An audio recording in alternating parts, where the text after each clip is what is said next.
Hello, this is Lisa from Felt Eclectic, and today we're going to do a little tutorial on how to make these sweet little plant monsters. If you've bought a kit, thank you and welcome. And if you've never done needle felting, then no worries, this is a great beginner project, as monsters don't have to look like anything in particular. So let me put these little guys aside and I will show you what's in the kit. So the kit will look like this, and inside you will find some little pieces of wool. Set those aside, I'll explain more about those in a minute. You will find a needle that's safely in a straw, the main color of your monster, and the little plant that will go on its head, and some plastic eyeballs. So for now, we'll set aside the plastic eyeballs and the plant, and we'll talk about these little pieces. So around the eyes of some of the monsters, I have put eyeshadow or eyeliner, what could insinuate eyelashes on some of them. So the black is for that, if you choose to do that. The pink is if you choose to make a tongue. And then I have two contrasting colors. These are for the top of the monster. So on this one, we've got a light green monster with kind of like a pink dapple. But then, and you can do, and so that for this monster, we have a lighter green monster with either dark green or brown or a mixture of both that we can experiment with later. We'll set those aside as well. And then we also, if you have in your own stash at home, either some coffee grounds mixed with glue or some moss, like I have here, is what I put on the head of this guy. So all sorts of things kind of work. So before we get into the project, if you've never needle felted before, we'll go over a few basics. We're going to open the needle up and take a look and explain kind of how the process works. So inside your straw, you'll have a needle that looks like this. This is the working end, and if your eyes are good, you'll be able to see that the about the last inch of the needle is barbed. It has tiny little hooks on it, and that, as you stab into the wool, is what encourages the wool to felt together and tangle together. So what you need to remember, I'll just take a little piece of the green just to demonstrate. These needles are incredibly sharp, so you don't want to get your hands and fingers in the way. You always want to be looking at your project as you're stabbing. Don't be distracted by a TV show or someone talking to you. Stop what you're doing and then look up if you need to. And secondly, they are very pointy and narrow so that they can then enter through as your project gets denser and denser. You still need it to be able to enter into the project and into the wool. And so it needs to be very fine. And if you put any side bending pressure onto the needle, it can snap off. And unfortunately, then you have to go in search of a new needle. So for instance, if we're going to felt into this little piece of wool that I have here, you can either go straight in and straight out, or you can go on an angle, but as long as the angle that you enter into the project is the same angle as you exit the project. So in and out, in and out. Just don't go in and then try and like scoop up, in, out. Okay? And as you can see, that even just with those few pokes, it kind of held its shape like that. Another thing to consider is that there's many different kinds of wool that you can felt with. In this kit, with this project, we have, it's called a Maori wool. It's sheep from New Zealand. And the crimp on the wool is quite, let me see if I can bring it over here. It's quite curly. It's very crimped and rigid. That is great for three-dimensional projects like these because it will really encourage the wool to tangle together. You can find in other stores beautiful merino wool that has like a long staple length, which the staple is how long the wool grows naturally. This one is fairly short, only a few inches. Some of them can be up to 4 or 5 inches long. And that's great for many different projects, but for three-dimensional projects, shorter staple length with crimpier wool is much easier to work with. So let's start with a body. You can have different shapes for your monster. As I said before, is that there's no right or wrong way to make a monster. Whatever shape you want, however you want their personality to be. Today I will probably be just doing a nice elongated shape. And so what you're going to want to grab is either a pencil or a skewer. And either works just fine. So I'll just use my skewer, and you're going to want to unroll your wool. You're going to want to separate it out. So you're just going to open it up, make a hole somewhere partway down your wool, and just start tearing it apart gently, and it should just follow, for the most part, the down the length of your wool. So we'll just do it again. Let's do it maybe 3 parts. If you try and wrap the entirety of the wool, let me get another one open and I'll kind of demonstrate here. If you're going to try, if you don't separate it out and you're just going to try wrapping a large chunk of wool, it's not going to felt quite as nicely, and you're going to have a harder time incorporating it. If you have thinner pieces, and then it'll unravel quite easily. If you have thinner pieces like these, you could even go thinner still, it will automatically just start tangling together just by the presence of the wool beside it. So what you're going to want to do is hold a few inches away from the end. You're going to hold it in place on the skewer or your pencil with one hand. Now, if you have your hand too far away and you start pulling, it's going to come apart. That's not a big deal. It can be incorporated still. And you just hold your hand closer too, and just go round and round until all of that wool is used up. But let's pretend that I didn't do that. We're just starting out. Hold your hand there, and you're holding it close and you're holding it tight. And I can put a lot of pressure on here, and the more pressure you can exert on the wool onto the skewer, the less stabbing you're going to have to do later. If you just wrap loosely and then have to stab, all of that air that you can squish out of it is going to need to get removed before you can add any details like arms or eyes or anything like that. So the tighter that you can wrap to begin with, so you can either wrap around and hold tight, or sometimes you can hold tight and turn the skewer or pencil towards yourself. So just going back and forth.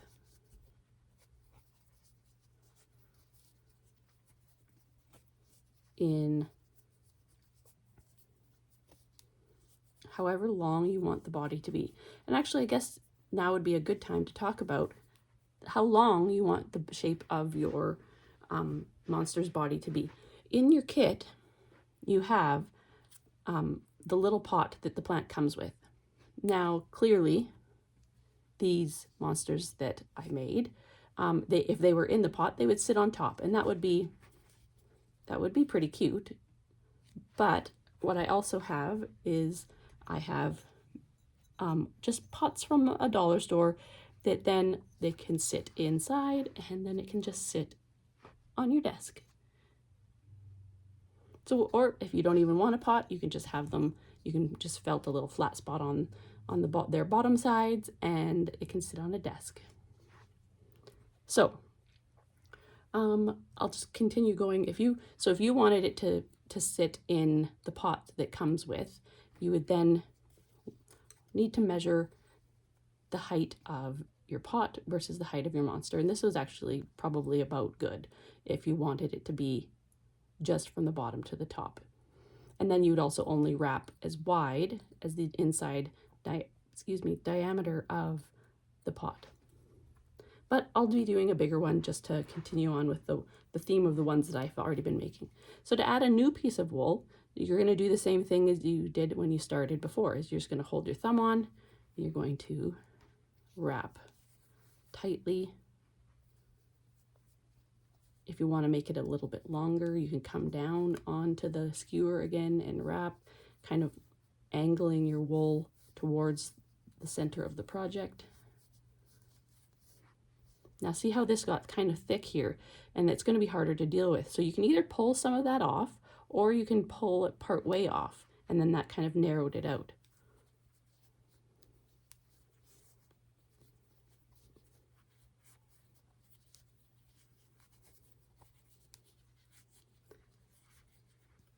So at this point, if you want to, you can start your stabbing just to get, if you have any fluffy bits down, sticking out that you want to get poked down.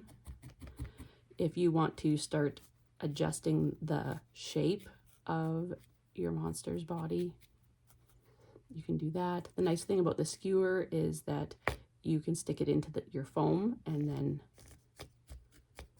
it gives you a good sturdy base to felt down into. Now that being said too, I didn't mention that in your kit you will also have received a small piece of foam. It's plenty big enough for this project, but if you ever want to do larger projects, you're going to want a larger piece of foam.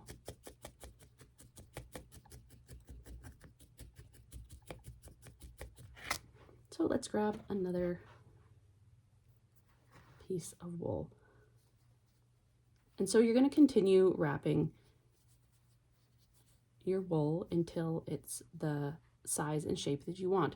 If I was going for more of a round ball look, what I would do is I would angle it almost like, and I'm not going to pull it quite as tight, just because I'm going to unwrap it and show it another way, but you would wrap it tightly, almost like a crisscross pattern.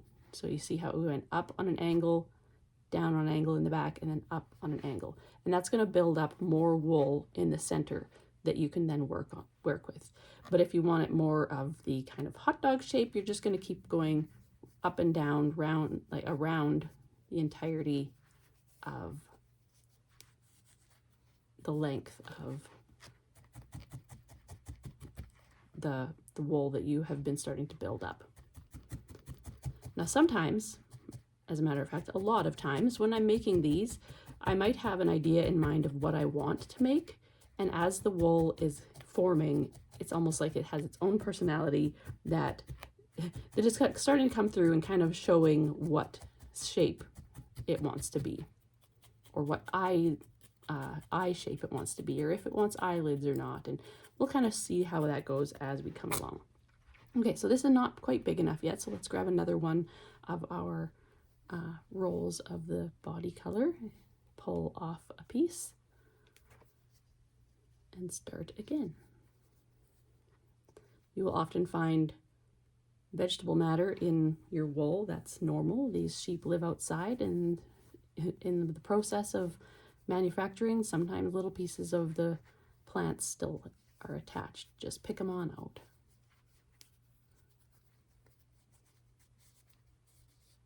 So see how without even stabbing that one, I've wrapped it around, and because it was thin, it's able to hold on to the wool that's underneath it.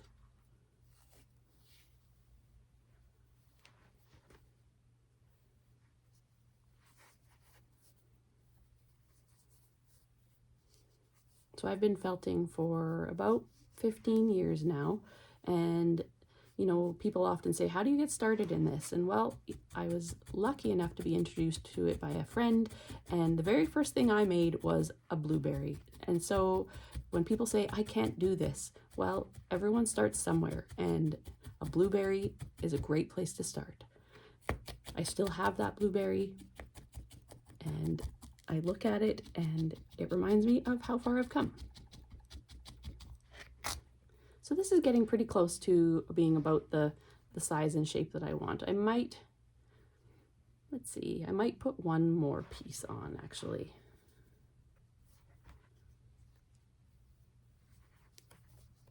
Let's see, let's take only part of this one.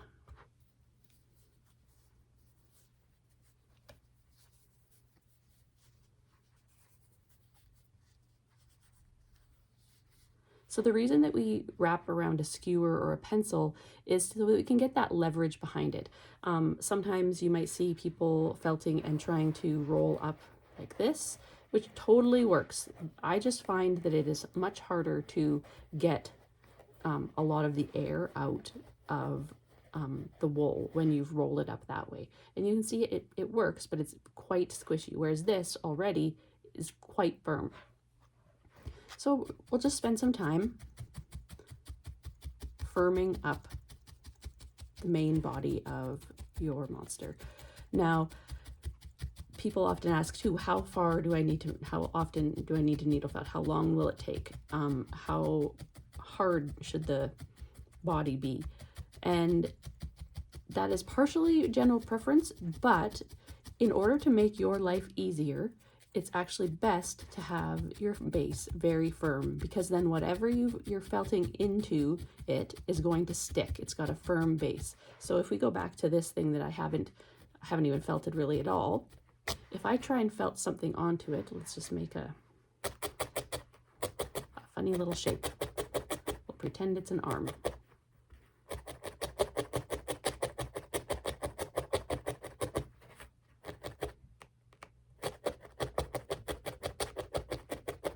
Okay, let's just very crude arm. So we've got your arm and your fluffy end. If I'm going to try and attach this on, it's going to indent on the body, and it's going to look weird because you're going to be able to definitely see where something has been attached. But then also, well, that's actually not too bad, but it can pull off. It's not safe. So these little guys that I've made, they are sweet and kids like them, but they are not toys. I have felted them quite well, but they are not toys. They are not meant to be handled. They're not, going to withstand a dog or a cat or a child wrenching on the arms. But they are, I can hold it, I can dangle it from it. Everything is attached well. But these are not toys, and yours should not be a toy either that gets played with. It's just a decoration. So I'm going to move from my single needle that came in the kit. I'm just actually going to, for sake of speed on this video, move to my triple needle. This is called a Clover triple needle. It has 3 needles in the end. It just makes everything go a lot quicker because it's stabbing 3 times for every time I move my hand up and down. So it's much more convenient. And nobody really wants to watch me felt for as long as what it's going to take anyways, so might as well speed it up. But if you're felting along, it gives you a good chance to get a lot of the bulk of the work done during the tutorial, as I'm doing it at the same speed as you are. So just move around your project. What I like to say all the time is I think of wool, when I'm trying to form it, I think of it like Play-Doh. If I want this part to move that way, what would I do with Play-Doh? I'd squish it down. Well, I'm squishing it down that way. So that's the angle that I'm going to stab in and out into the wool.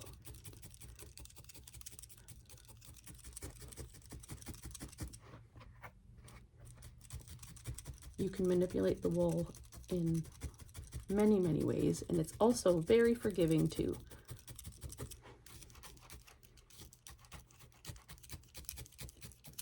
Now, if you're using a pencil instead of a skewer, you're going to have a little bit more of a gap on the inside of your project when it comes time to remove it, but it's not going to cause problems.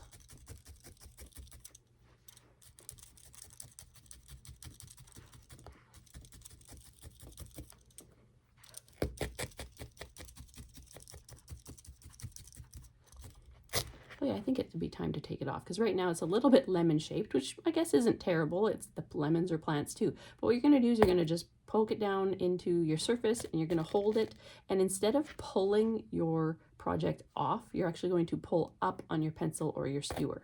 So hold your project in place and just remove it that way. If you pull your project, sometimes the middle of it can get stuck, and then you're going to pull the inside out. So again, if I wanted to keep it shaped like this, it might be kind of cute if I had, like, it's almost pineapple shaped. You can keep it like that, but what I'm going to do is actually stab in, just like I said, I want this to go this way, so I stab that way. I'm going to work kind of in a circular motion.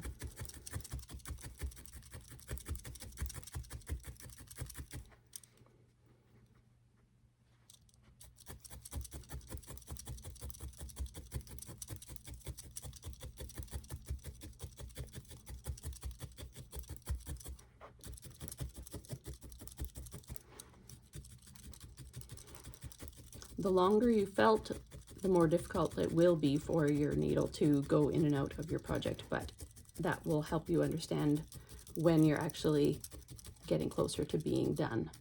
You can also see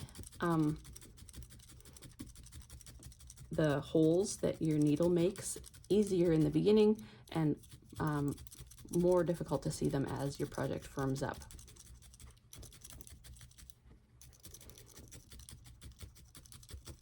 Okay, so if I wasn't filming, I would probably felt this a little bit longer, but for the sake of the time of the filming, we'll just call this good. So the next thing we need to do is decide on our eye placement. So you're going to want to grab the eyes. Now, what did I do with those? Oh, there they are. So these are safety eyes that are used for like crocheting and things like that. And they've got these spiky ends on them. If you have some sort of thing you can keep to poke into your project, you can keep the ends on and just make holes where you want them. Generally though, because these aren't toys, I just take a pair of side cutters and line them up, hold it down, break it right off. Doesn't take very much effort. Just throw out the other little pieces, and now I've got eyeballs that I can then place where I want. So sometimes I look at my project, do I want it this way? Do I want it this way? One of them I have actually sideways and elongated. I think I'll do it this way. So in general, you know, close eyes can be really cute, but in general, wide spaced eyes are cuter. So figure out and how, like, do you want it low down? Do you want them high up? In the center? How do you want them? Just kind of play around with it and see what you want. I kind of think I actually want these a little bit low down. So what I do is I'm going to hold my eyes in place, and I'm going to take my needle, and I'm going to essentially trace a circle around where my eyes are. Now clearly I got to stay clear of my finger, but I'm just going to go bounce up and down with the needle and go around. I'll do it slowly at first, and then I'll show you how I do it in real time. So you put your needle in and you bounce up and down. I'm not taking it completely out of the project, but just bouncing it up and down. And then as I get around,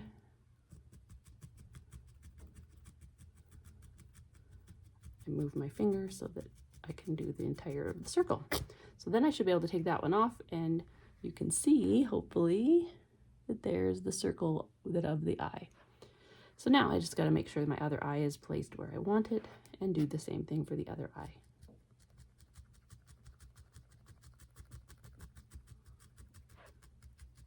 Now this helps so that we can get the eyes placed where we want them, so that the spacing is accurate, so that they're not crooked, and that we make the size of the hole big enough. Okay, so set my eye away. So what we're going to do now is, in order to not just have the eyes just sitting on the outside of the head, we want them kind of indented a little bit. We're then going to go inside that circle that we made, and we're going to felt all inside that circle right up to and including the felted diameter circle that we did. And that is going to compact the fibers underneath, and it's going to make a nice little bed for the eye to sit in. A little socket, I guess, is more accurate, not a bed.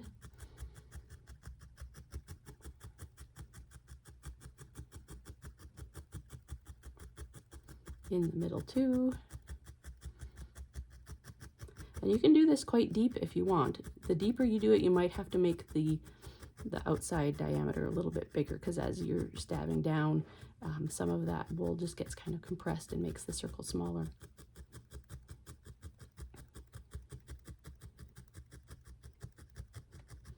Okay, but then after you've done it a while, you can see that it's indented there. You can grab an eye and just kind of test it out.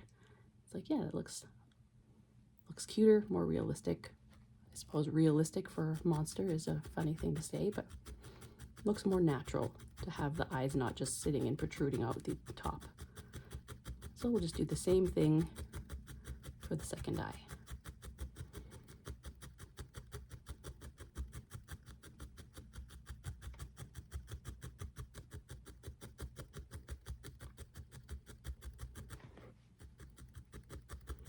So you have to start thinking about what kind of look that your monster is going to have, what kind of expression. And then you have to decide if you want eyelids or not, if eyelids are involved in that expression.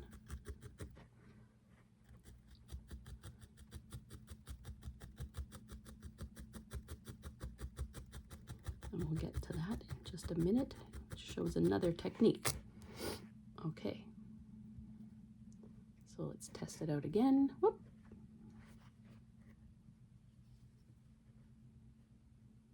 Yep, I like that. So what I'm going to do is I'm going to grab some super glue. You can use craft glue as well, because again, these aren't being played with, so just any kind of glue would work, but super glue just dries in such a hurry that I just like using it. So a little dab on the back and just press it in. Get my other one. Press it in. Just got to put my lid on so it doesn't dry out. So we just put them on and press down for about 10 seconds and they should be nicely adhered.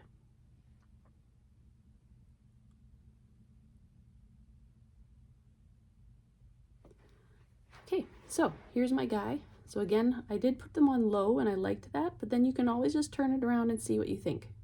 If you think it should go this way instead. Let's see.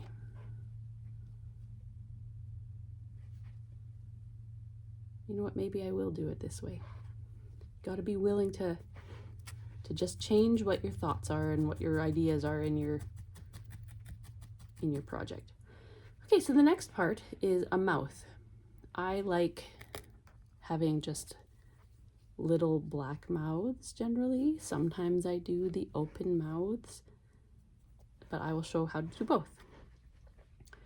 So in it, sometimes you can see like striations in the wool that you almost looks like a mouth, and you just follow where that is.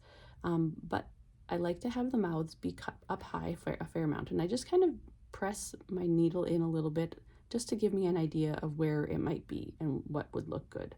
So I think about here for this guy. So I'm going to bounce my needle up and down on one side of where the mouth is going to start, bounce my needle up and down on the other side where my mouth will end. And then I'm going to almost draw by just indenting the wool with my needle up, out, down, up, out, down.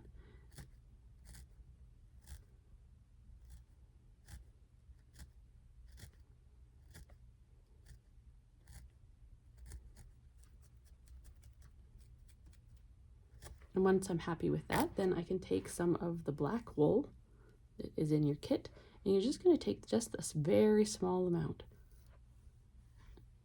And you're going to just roll it in your fingertips,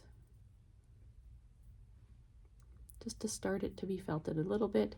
And then you're going to poke one end in, holding it with your other hand, and just start tacking it into the indent you made.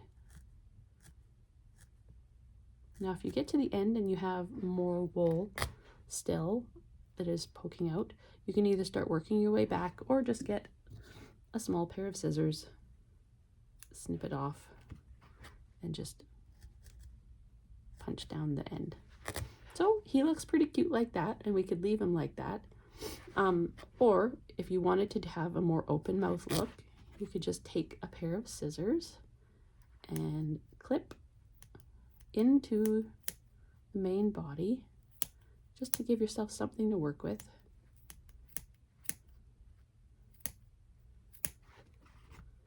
Pull out a little bit of that extra fluff, and you're going to then felt kind of like what you did with the eye sockets. You're just going to indent it down, and you're going to make whatever shape you want. If you want a surprise, you could make it an oval. If you want it, this is the same sort of shape as my closed mouth one, but it's just a little bit wider, so it's an open mouth look.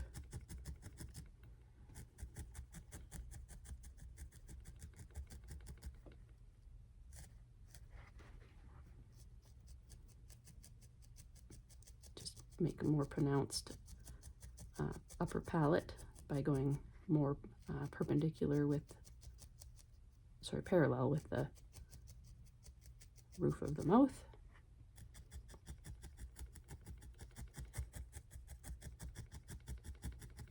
So then you can see that now I've got an open mouth, and you can decide, you can put some black in if you would like, and that's just taking a small amount again, kind of folding it about, even less than that, about the size that you want, and holding it in and filling in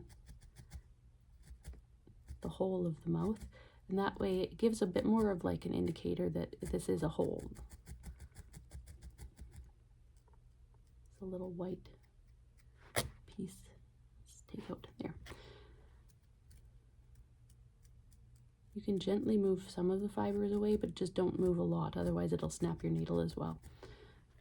And so then, if you want a tongue, you can take a small piece of your pink, or if you have a pink body, I gave like a darker pink, reddish pink for the tongue. You just take a small amount, depending on the size of tongue that you want. We're going to draw a line down, and I say draw, but it's poking a line down the center of your small amount of wool. Then you're going to fold it over, and because you've poked into the wool and a little bit into your foam, it is now almost like attached on there. So you don't want to bury it too deeply, but you want it enough just to stick into the foam underneath. And then you're going to fold it in half and follow along that edge a little bit. You're going to fold up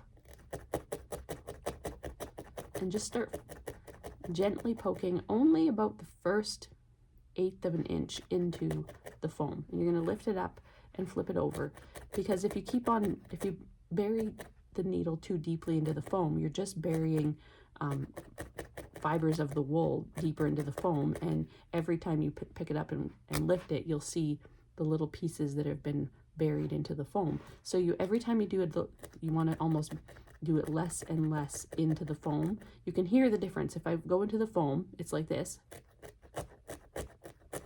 and then I pick it up and you can see those longer bits that got buried into the foam. But if I go only a little bit, it's much less of a crunch sound and more of a gentle sound. So what we're doing is we're felting the end of the tongue, but we're leaving this part fluffy. And this is going to be the similar thing that we do with anything that we're going to attach to our monster's body. Is we want a well felted side and a still unfelted fluffy side.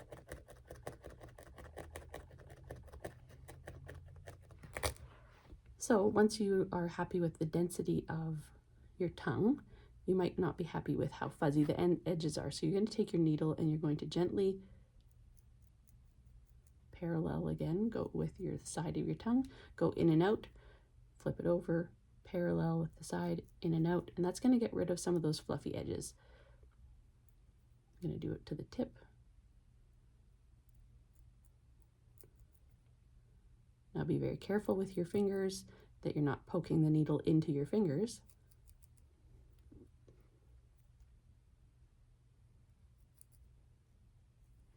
Okay, so here's my tongue. Now we don't need quite this much to attach it to the body, especially because it's a different color than the body, but we can pull some of it off, and then we can decide what his tongue is going to do. Is his tongue going to be off to the side? Is it going to be sticking straight out? Is it sticking down? I think this guy might want to have his tongue sticking down. So in order to have it sticking down, I'm going to start with it sticking up so that I can then hide all of this extra wool. So I'm going to hold the tongue in place and start pushing with the needle the pink wool down into the mouth hole, all the way across the base of the tongue. And then I can put it down, and I can either leave it sticking straight out like this, but I think I'm going to have his tongue be down like he's saying and then I'm going to make just a little line down the center of his tongue. You don't have to do this, just kind of how I'm using it to tack it down, but also just to kind of show that it's like the two muscles. All right, that's pretty cute. Now let's go over the eyelids again. So at this point, he just looks bright-eyed and happy. If we want to make eyelids, let's unravel this one that I raveled up before.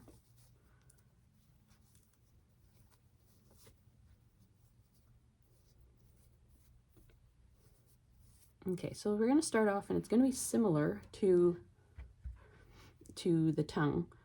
We're going to pull off about, how big is this? About an 1.5 inches wide, just quite thin, by about 2.5 inches long. So we're going to draw a line, and again, it's not drawing, but it looks like it's drawn because you can see the line where you went across the wool. And we're going to fold it down, and then we're going to do about 1/4 inch down from the edge of the fold, draw another line, and then we're going to fold the whole thing back up. And that's just going to give our eyelid some thickness. And then we're just going to work on that lower 1/4 inch area. Again, only doing a little bit into the foam all over. And then we're going to lift it up and flip it over and work on that bottom edge again. We're going to do this for a little while, just like with the tongue, until it's dense and well felted and that edge is not going to be fluffy. Make sure that you move your project around your foam a little bit when you're doing these kind of parts, so that you're not putting a lot of stress on just one part of your foam, because otherwise it might just start disintegrating there. Okay, so I'm going to hold the edge, same as before, parallel and just back and forth.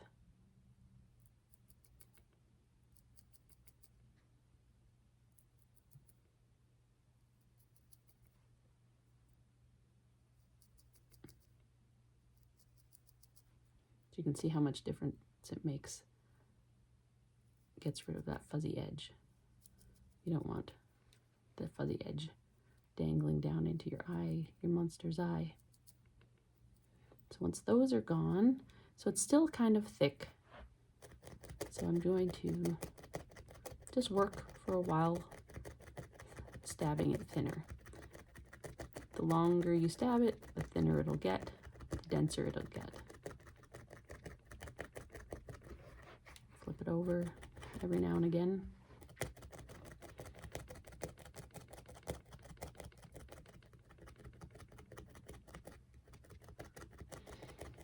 Okay, well, I'll call that good for now. So again, same with the tongue. This is a little more than what we need. So pull off some of that free edge unfelted wool. Now, this is way more than we need for 2 eyelids, but maybe you want 4 eyelids, but it's easier to work with when it's bigger. So eyelids make a big difference in the expression that it gives. If it starts in the corner of the eye and comes up, he suddenly looks more angry and almost like, I don't know, mischievous. If it's down from the top down, he looks more dopey and sad. If it's from the bottom, I think they usually look a little bit juvenile and cute, maybe a little bit sleepy. It's all up to you about the look you want them to have. I'm wondering if this guy should be a little bit mischievous since he's got his tongue poking out. So what we're going to do is we're going to have our eyelid, hold it in place. It's okay if it is covered more. You can adjust that once it's on as far as how open the eye is, but you want your angle there to begin with. So you're going to tack down the corner right along the edge of your eyeball. And then you're going to follow it along, and then you're going to go down to the other. Oh, he's suddenly looking a little bit sad there. There we go. On the other edge, and out a little bit, and then felt down the extra wool. And now we're going to take a pair of scissors and clip that off. You're going to tease out gently with your needle so you don't break it, just the very tip. You're going to tease out that cut side so that it's not so prominent, and then parallel to your project, you're going to poke the edge of those little fibers into the main body, and then it practically disappears.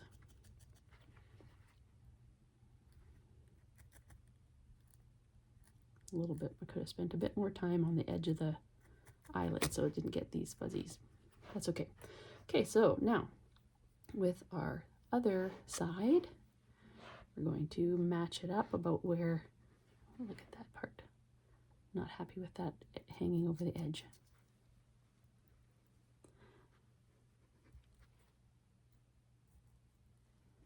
Match it up, tack down the edge onto the eye.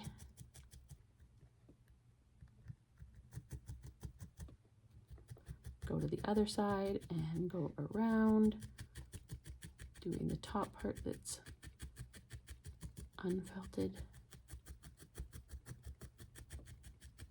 And same thing, give it a little clip. Tease out the edge. And felt it down until you can't see where the join is again.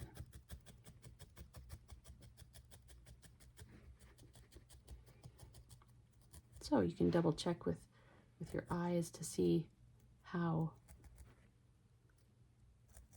symmetrical they are. Sometimes they don't have to be. Sometimes if you're mid-yawn or whatever, your eyes aren't symmetrical. So you can also add tiny amounts of black to the inner corners of your eyes and the outer corners of your eyes. You can drag them out, making the eyelashes again that I did on the outside here. Just put a little bit of black on the inside, and it gives it just a little bit of a different look.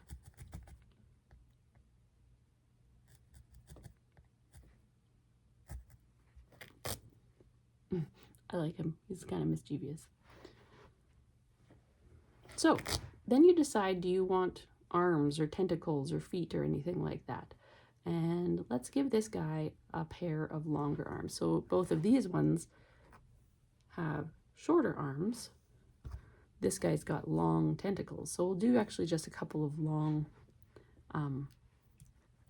arms with this guy. Kind of mangled the rest of that piece of green, so let's use this unused portion. So whenever you're doing things like arms or anything that you're doing multiple of, that you want them about the same size, you're going to pull the wool off at the same time. Otherwise, you might not remember exactly how much wool you used, and then the size is going to be quite different. So I'm the same as before. I'm going to start separating the wool and then pulling it apart. And then I'm going to separate this into two. And then that way I can kind of tell right away if it's about the same size or not. So there's a few different ways you could do this. You can make the arms kind of like you made the tongue, where you could just grab this part here. You can just stab in the middle and then start folding it in on itself.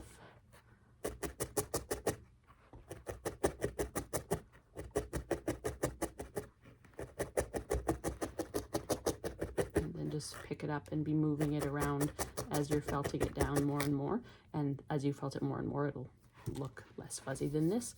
You can make an arm that way, or you can do the same thing just on the skewer, where you're going to start from the top, wrap down as long as you want your arm to be, or leg, and then work your way back up. You have to make sure that you go back up to the top though, otherwise it's going to come unraveled. Now I have it so that this is narrower at the top and thicker at the bottom, which is okay with me. It gives kind of an indicator of a hand then. if it's a little bit thicker. So when you're doing something, when you're felting something that's narrow and thin on the skewer, you want to make sure that you're staying away from the skewer. You don't want to stab into the skewer because you'll break your needle. So just go a little bit on the outside, rotate it, keep going a little bit.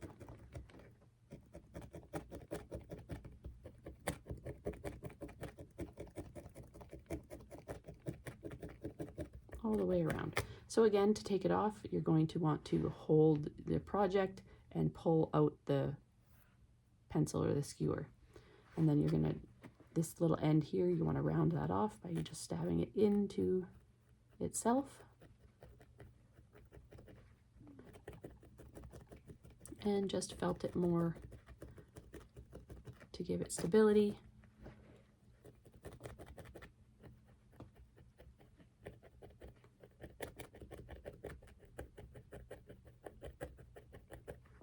The longer you felt something, the more durable it will be.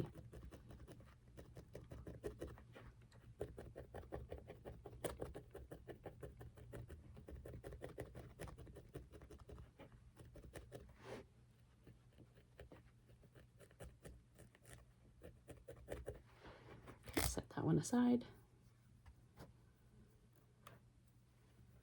Start again.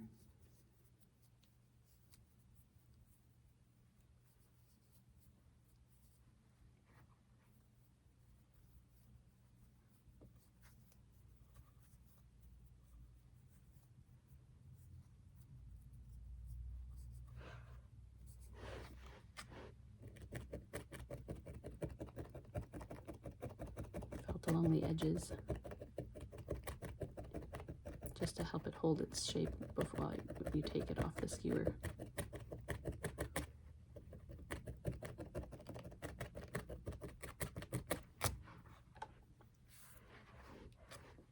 Felt in the tip.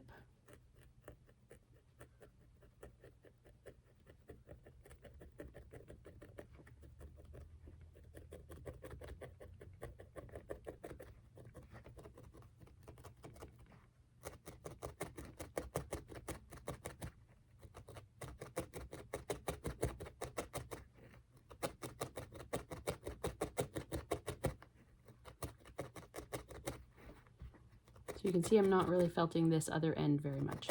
Oh, my light went out. Well, hopefully everything can be seen still. But this is going to be what you're going to felt onto the body again. So grab your body and your arms and play around with the positioning. You can have them coming off the top of the head, which kind of looks kind of cute. You can have them coming down. You can have them very low. I think this one will be kind of a middle of the body sort of thing. So hold your arm in place and fan out the unfelted tip and just incorporate it into your body.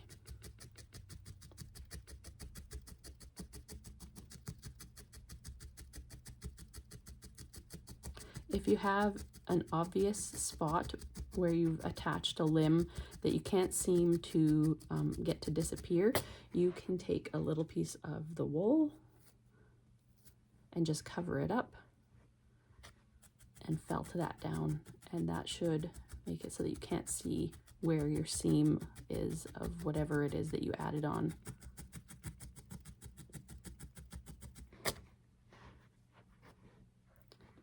Check the placement.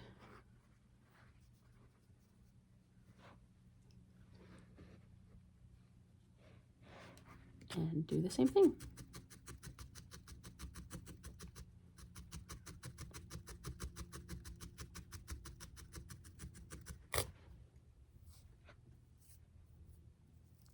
The other side I didn't really need to do the demonstration of covering up a seam, but I did for the demonstration, but this side I actually do need to. Felt down all those fluffy edges.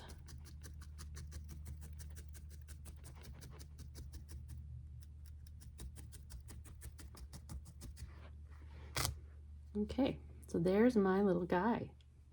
Now the last part is going to, of course, be the plant.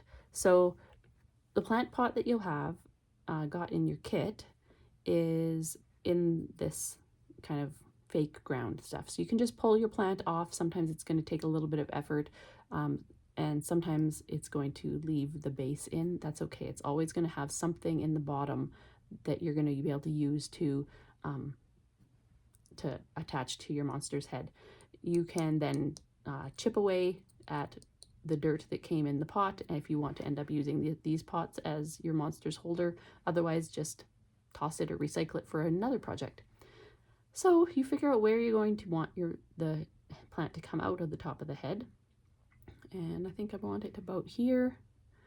So then I'm going to either use a skewer or a pencil or scissors or an awl and just make a hole in the top of your guy's head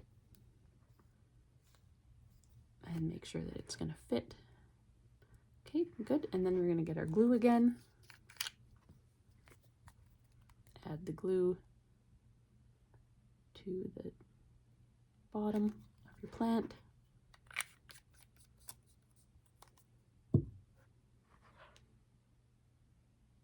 And stick it in your hole and hold it. Hold it for about 20 seconds again. So the last step after we glue our plant on the top of our monster's head is deciding if we want the contrasting color or if we want some sort of other vegetable matter, moss, whatever dirt looking stuff at the top of our monster's head. So for this guy, again, I've got brown or dark green. I'm thinking that the brown might be kind of cute. You could also do a mixture of it all. So let's do actually a mixture. So what you're going to do is you're going to take whatever contrasting color you want or colors. You're going to stack it on top of each other, but you're also going to take a little bit of your body's base color, because otherwise if you put it on top, it's going to look too drastic and obvious.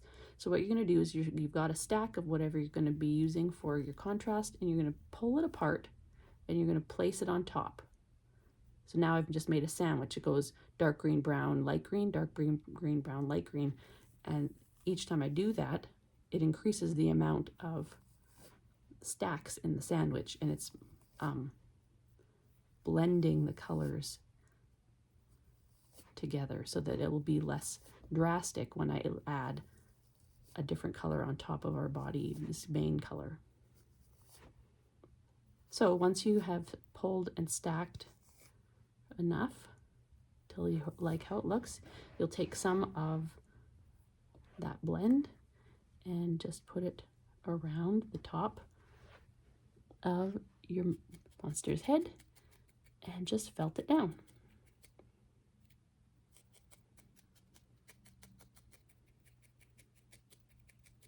And just keep adding that on where you feel it needs it.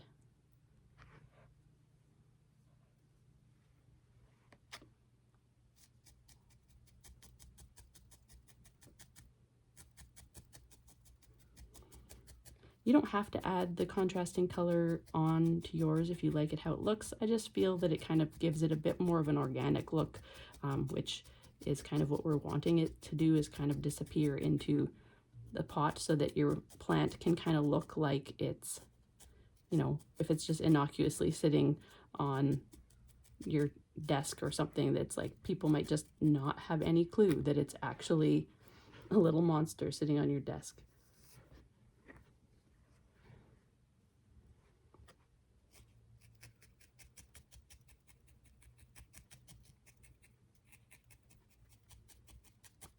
Okay, so once you have all of that on, you can take another look at it and see if there's anything else you want to adjust or add. If you want to add little feet on the bottom,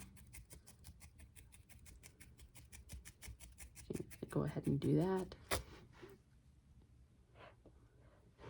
But there we go. Here is my newest little plant monster. I really hope you guys enjoy this project. There's no wrong way to do it other than hurting yourself, and I hope that you can be successful at not doing that. But I look forward to seeing the creations that you guys make. Here again, I'll put it in the little pot. so that you can see what it would look like sitting on your desk. Super cute. Thanks for joining me. Bye.